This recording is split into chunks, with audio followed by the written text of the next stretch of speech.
Oke, kita agak mendekat sedikit ya teman-teman.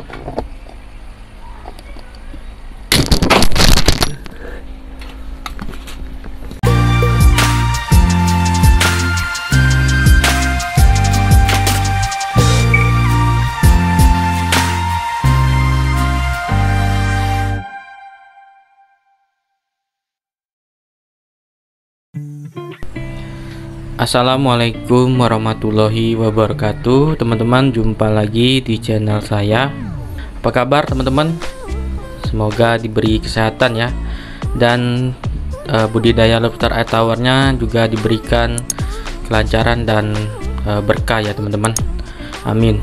Nah, ini teman-teman, sekarang ada yang tahu teman-teman saya sekarang berada di mana? Ya, saya sekarang berada di kolam pemijahan. Nah, bukan kolam sih, ember pemijahan untuk lobster hias saya jenis Clarke. Jadi kalau teman-teman lihat ini ada seng di atasnya, ini di bawahnya itu ada ember. Untuk program pemijahan atau breeding lobster hias Clarke ini memang sengaja saya tutup untuk ada privacy ya. Ini yang sering saya terapkan ya, dan saya sering kasih tahu kepada teman-teman. Kalau mau memijah itu kalau dengan menggunakan ember sebaiknya itu ditutup ya, dengan kapasitas lobsternya itu sedikit kalau untuk ember ya. Oke teman-teman, langsung saja kita buka ya ini.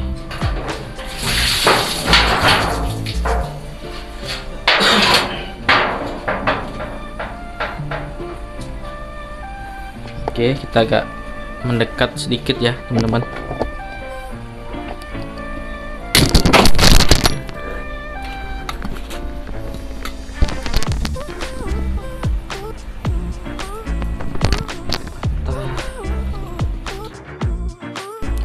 Mohon maaf teman-teman, tadi tripod untuk HP-nya itu patah teman-teman. Tentu saja nggak jatuh ke ember ini ya. Kalau jatuh ke ember ini, HP-nya itu wah bisa gawat ya, bisa rusak nih HP. Padahal saya itu ngerekam hanya pakai HP saja teman-teman, seadanya saja lah. Yang penting bermanfaat untuk teman-teman ya konten saya ini. Nah, jadi teman-teman, untuk apa ya, jenis Clarke ini teman-teman, jenis Clarke ini sudah saya pelihara selama 2 minggu teman-teman. Dari segi pemeliharaannya dengan red claw, menurut saya itu sama teman-teman, nggak jauh berbeda ya dengan red claw, karena pada dasarnya memang ya lobster ya, cuman yang membedakannya itu mungkin fisiknya mungkin yang kurang, yang masih kecil ya maksud saya tuh, terus nggak besar ya. Kalau red claw itu kan ukurannya tuh memang besar ya, karena memang dikhususkan untuk konsumsi ya, jadi bisa sampai 7 inci sampai 8 inci teman-teman maksud saya. Jadi untuk Clarke ini ya memang paling besar itu cuman 3 inci katanya, itu cuman 3 inci, bahkan bisa lebih sedikit lah ya. Dan warnanya itu lebih cantik ya daripada red claw ya. Kalau red claw itu warnanya tuh notabene itu sebenarnya warnanya tuh hitam ya. Kalau terkena matahari dia berwarna hitam. Kalau teman-teman mau meliharanya tuh di luar, di dalam maksud saya, teman-teman akan mendapatkan lobster red claw itu berwarna biru teman-teman. Nah, sedangkan Clarke ini memang ciri khasnya itu warna merah, dan ada satu lagi tuh dia berwarna putih ya, katanya juga bisa juga mendapatkan warna biru teman-teman. Nah, saya pernah tanya sama penjualnya itu ya, ownernya waktu itu, sama pemiliknya. Katanya tuh kalau lobster Clarke ini bertelur, kalau kita beruntung bisa mendapatkan jenis albino. Jenis albino itu yang berwarna putih teman-teman.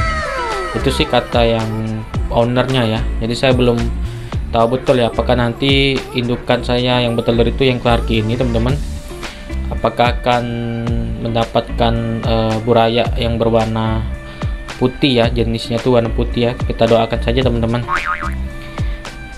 Tapi yang jelas untuk Clarky ini dari segi pakannya, dari segi pemeliharaannya, airnya itu sama, nggak jauh berbeda ya.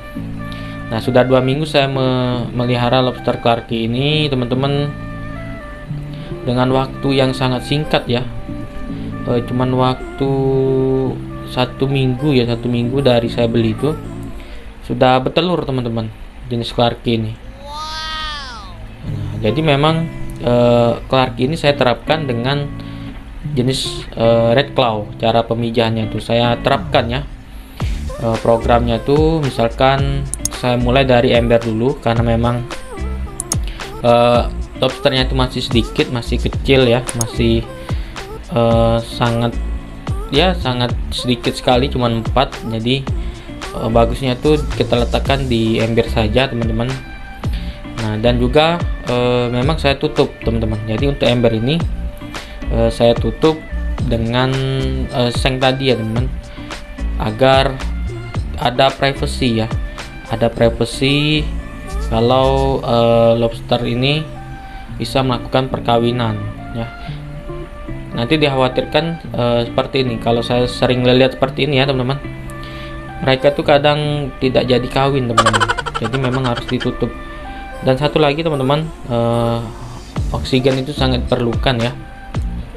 Kalau oksigennya itu jelek teman-teman, kalau air yang di ember ini kadar oksigennya itu nggak bagus ya, sedikit, akan mempengaruhi juga perkawinan dari si lobster ini teman-teman.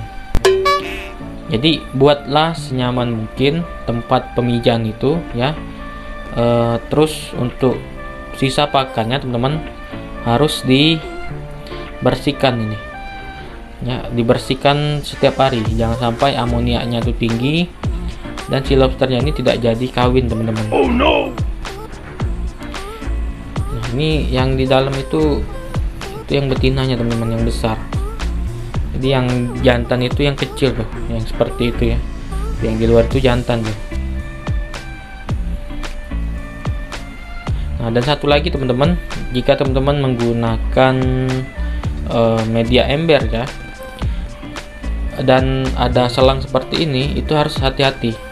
Contohnya itu seperti saya ini, selangnya itu menempel di dinding ember ini teman-teman. Itu bisa membuat si lobsternya itu kabur, makanya saya tutup ya, biar si lobsternya itu nggak kabur.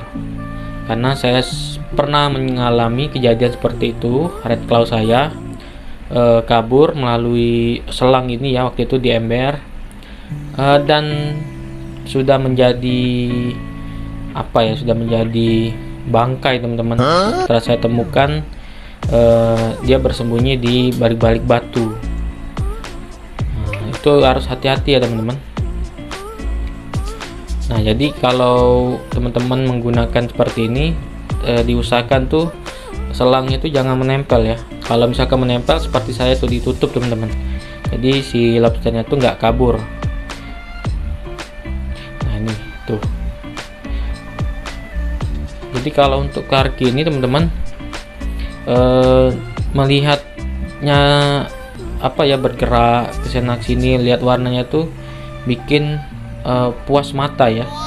Jadi kalau untuk Clarky ini, kalau kita jual ke orang-orang, memang yang orang-orang tertentu saja yang membelinya itu, yang memang hobi dengan hiasan ya, kolam hias seperti ikan hias ya, lobster hias. Jadi kalau orang yang nggak hobi yang seperti itu, lihat Clarky ini biasa saja. Kalau saya lihat Clarky ini eksotis ya, karena saya suka lobster ya, dan juga warnanya itu memang cantik teman-teman, bagus tuh. Beda dengan red claw ya. Kalau red claw itu kan bukan memuaskan mata, tapi memuaskan perut kita teman-teman, karena memang untuk dimakan dan untuk dikonsumsi sehari-hari teman-teman. Tuh, ini yang jantan nih. Yang betina nih hobi sekali dia masuk ke sini tuh ya. Nah, jadi untuk pemijahan ini harus bersabar teman-teman ya. Kalau saya tuh nggak tahu juga ya, mungkin saya ini beruntung ya, baru 2 minggu ternak atau memelihara jenis Clarkie ini sudah ada yang bertelur 1. Karena saya pikir tuh ya sama saja dengan Red Claw ya, makanya cara pemijahannya tuh saya terapkan di sini. Dan tugas nantinya ya untuk indukan yang bertelur Clarkie ya, itu saya sudah pisahkan ya, nggak saya letakkan di sini. Belum selesai teman-teman, tugasnya itu masih panjang karena saya harus membuat bagaimana si indukan ini menetaskan telur-telurnya. Setelah menetas, yang tugas paling berat adalah membesarkan burayanya itu. Jadi saya nggak tahu karakter dari buraya lobster jenis Clarkie ini ya, jenis hias ini seperti apa ya, apakah lebih kecil nanti burayanya, apakah sama dengan lobster air tawar jenis Red Claw. Nanti kita lihat saja bagaimana nanti burayanya itu ya teman-teman. Dan untuk pakannya juga saya belum tahu apakah sama dengan Red Claw ya. Saya pikir kayaknya sama ya, nanti kita kasih cacing sutra saja atau pelet ya. Nah, tapi yang jelas itu saya belum pernah sama sekali membesarkan buraya jenis Clarkie ini teman-teman. Nah, nanti teman-teman saya minta bantuannya kalau misalkan sudah besar ya, atau sudah menetas telurnya itu, maksud saya burayanya sudah muncul ya, mungkin ada saran-sarannya untuk teman-teman ya, untuk saya bisa ditulis di kolom komentar teman-teman.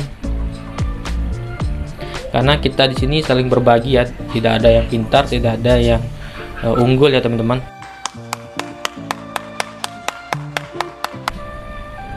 Jadi lupakan perdebatan-perdebatan itu teman-teman. Itu saja ya teman-teman video dari saya. Apabila ada pertanyaannya, saran, kritik, komennya bisa ditulis di kolom komentar. Jangan lupa di like, di subscribe, serta dipencet tombol loncengnya. Sampai jumpa teman-teman di video selanjutnya.